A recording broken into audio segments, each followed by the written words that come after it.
15th versus 16th in the Premier League, but somehow it's the Europa League final. A difficult season for both managers, Ruben Amorim and Ange Postecoglou. Kweku, a win in this competition, who do you think it would mean more to?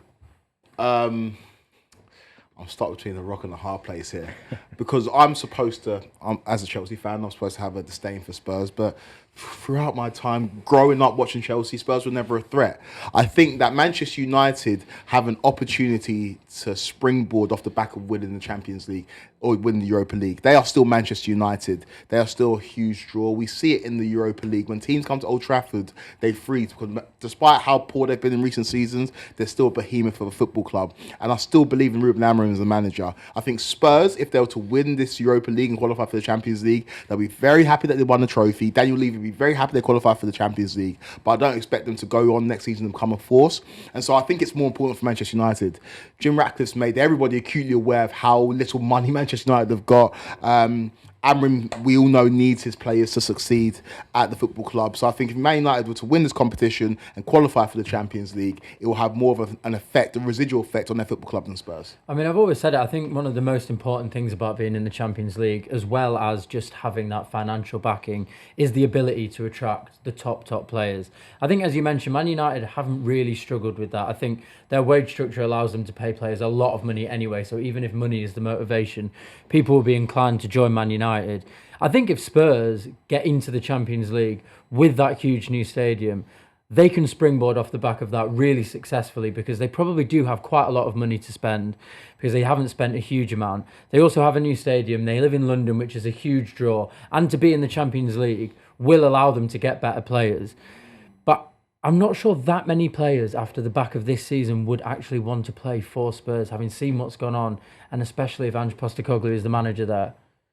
I think everything you've said is right in theory. Like, Spurs should be able to, if they go on and win the Europa League, create a springboard from that and go on to bigger and better things. But history tells us that they won't. History tells us that Daniel Levy will put a load of the money to one side. He'll look after the business first, the football team second, and Tottenham Hotspur will end up in a very similar situation to the one that they found themselves in maybe last season, where they're knocking on the door, 5th, 6th in the league, but that feels like it's kind of their ceiling at the moment. In answer to your original question, who's it more important to? It's more important for me to the Tottenham fan base than it is to the Manchester United fan base, because they've been starved of success and silverware. It's probably more important to Ange Postecoglou than Ruben Amorim, because I think it's the difference between him keeping his job and not. Amorim could do with the money, and Amorim could do with, obviously, the funds to rebuild at Manchester United, and obviously being in the Champions League makes a difference there. But he's going to start the new season as the Man United boss regardless. And as you say, yeah, money's a problem, but I think they can still attract players because they're Manchester United. So this is a really, really fascinating one. I think Ange Postecoglou's just given it so much, hasn't he, about winning trophies in his second season. And I think the only reason he's not been sacked so far is because they're still in this competition. If he was to fail to win it, there could be much bigger repercussions than there would be for Ruben Amorim. And again, this is a shame because the Europa League, I got a lot of stick for saying that I'd rather win the Carabao Cup than the Europa League, and I stand by that statement. But this is the shame. It's a shame that there's two English teams in the final of the Europa League, because on the continent they view this as a major trophy, whereas in England they view it as a means to generate more funds by qualifying for the Champions League. And so in this final, we are looking at these two teams not for the merits of this final, not for the merits of the trophy, but what it means for next season. And I think that's a shame in the cup final, especially a trophy that, like I say, so many teams on the continent take very seriously. But I'll take your point about Ange Postecoglou. This could be the difference between him keeping his job or losing his job. I've been on record in saying that if Spurs win the Europa League, he deserves to keep his job. He's delivered the trophy, their first trophy in 17 years. And he's also qualified for the Champions League. That's going to please his boss in Daniel Levy. With Manchester United, there's less jeopardy because Amorim will be given more time. And so for Spurs, this is everything. They will parade this trophy round North London if they win it. This is a massive game for both of these sides. But again, teams that are sitting where they're sitting in the Premier League table, being in a major European final, it just doesn't sit right with me. But also as well, like, there's been, to your point about you'd rather win the Carabao Cup, right? If you had asked me last year, I would have said that's crazy. But I look at the Europa League now, and I don't think it is that crazy a statement. I still don't agree with it, but I don't think it's that out there as maybe some people would suggest, because the Europa League this year is significantly weaker than it has been in a long, long time. The lack of Champions League dropouts, okay, some people will say that's fairer, but as a competition in terms of its level, the level has dropped. The fact that we've got 15th and 16th sort of in the Premier League on course to make the final says everything you need to know about the standard of this competition. Bodo Glimt are in the semi-final, and credit to them, they've done great. But they shouldn't be there. They shouldn't be anywhere near there. What does their stadium fit? The same as Northampton Town or something like that? Genuinely, like, they shouldn't be there. This competition. Is that not the beauty of it, though? Is that not the beauty of having a second European competition, so that the smaller clubs or the clubs? Well, I thought that's why we made the third one. Who have been less traditionally successful can have their moment of glory. Like you said, they'll parade their trophy around North London. They should. Yeah. That's a huge fan base which is starved of trophies. We've said many times, you've said it many times, football is about trophies. It's about those moments. Yeah. You tell Jared Bowen in the West Ham Massive what it meant to win the Europa Conference League. So I think you're being disrespectful I think you're being disrespectful on the competition, because you're coming up against huge clubs. Like, okay, Manchester United just walked all over Athletic Bilbao. Yeah. But that's a stadium which fits 55,000 people. That's a football club with a huge heritage. But they've got no European heritage. Athletic Bilbao don't have any European heritage. Bodo Glimt don't have European heritage. You know, it's not to say that Tottenham shouldn't enjoy it if they win it, or that Manchester United shouldn't enjoy it if they win it. But the fact that the level in that competition is lower than it was previously, that is undeniable. Yeah.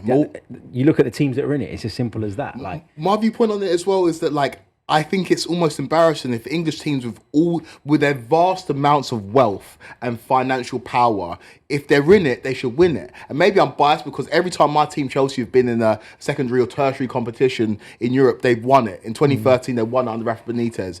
In 2019, they won it under Mauricio Sarri. Two managers that aren't beloved by Chelsea fans, but it's the financial might of the Premier League dictates that those teams should win this competition on a regular basis. And that's why, for me, it's a shame, because we're looking at two teams, maybe not Spurs, but United, who are almost looking past the trophy, looking at it as a means to an end. And I don't think that's right. I think this competition, like you mentioned, should be for those teams that aspire to win European silverware.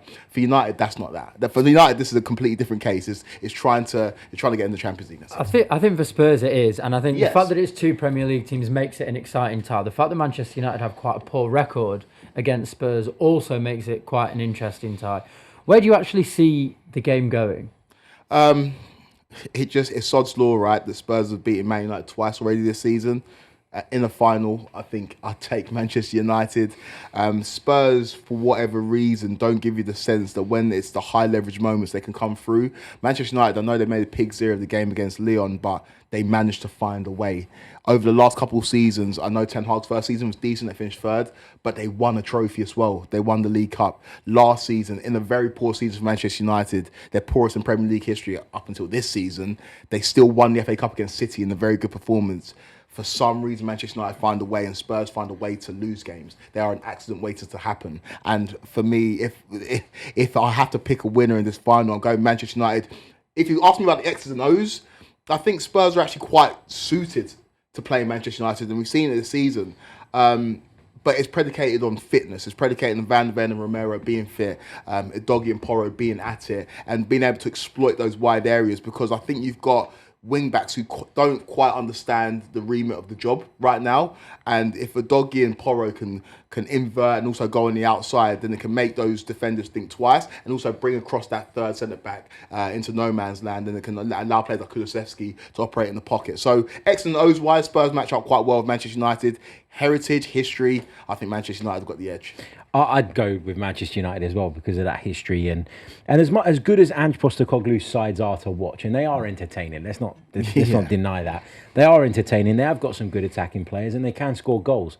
Defensively, they're all over the place, and I'm not saying Manchester United are much better, but I would back the likes of kind of Bruno Fernandes and some of Man United's top quality players to kind of just sit back, soak it up, allow Spurs to kind of fall into the trap, because they are so set on their way of playing and they're never going to veer away from that as long as Postecoglou's in charge.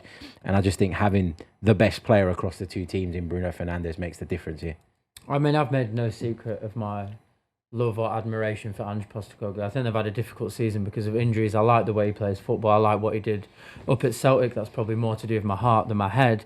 But I do think that there's been too much criticism of him this season. I think he's tried to play the way that he wants to play. Yes, okay, he should have been more pragmatic at times. He's been basically without his two centre-backs for the whole of the season. They've had more injuries and continue to have more injuries than anyone else. Kulusevski's not been the same player at all since he's come back. Now James Maddison is out. So there's a lack of creativity there. I just want to ask, if they do win this, because there's been a lot of talk on the timeline that they should still get rid of the man.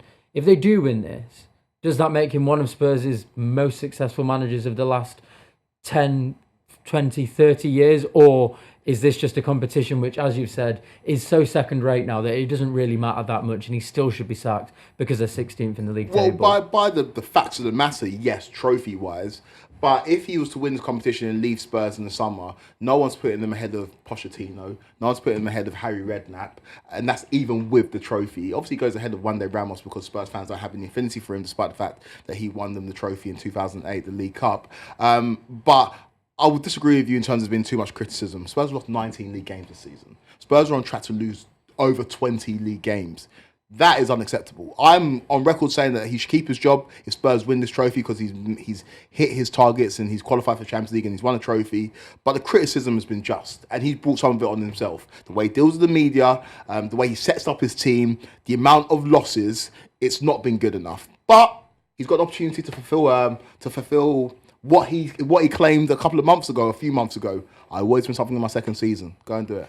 I would get rid of him anyway because I just don't see him ever getting the resource to be able to play the way that he wants to play at Spurs. Yeah. And at Celtic, it looked great because he had a very well-resourced side versus the teams that he was up against. He went and plucked out some players from leagues that he'd worked in previously. It worked really, really well. I do think the criticism that Ange Postecoglou gets is 50% because of what his football team produces on a weekly basis and 50% because of the way that he deals with the media. He brings it on himself. He sparks conversations that people haven't even thought of. He makes remarks that lead to headlines and then complains that he's in the headlines. For me, he's just got no grasp and no concept of how to manage the narrative. He literally goes, he sits in press conferences, he says, I heard someone say, or I read this. Mate, nobody's brought that up. You're bringing it up. Yeah. And you're constantly trying to prove a point. You're fighting against someone that isn't even fighting you back. Yeah. And that's the problem with Ange Postecoglou for me. He's created these box office moments in terms of press conferences that journalists will jump all over, and then when you don't deliver on the pitch, they're going to be pointed at, you're going to be laughed at, and you're going to end up in the situation he finds himself in today.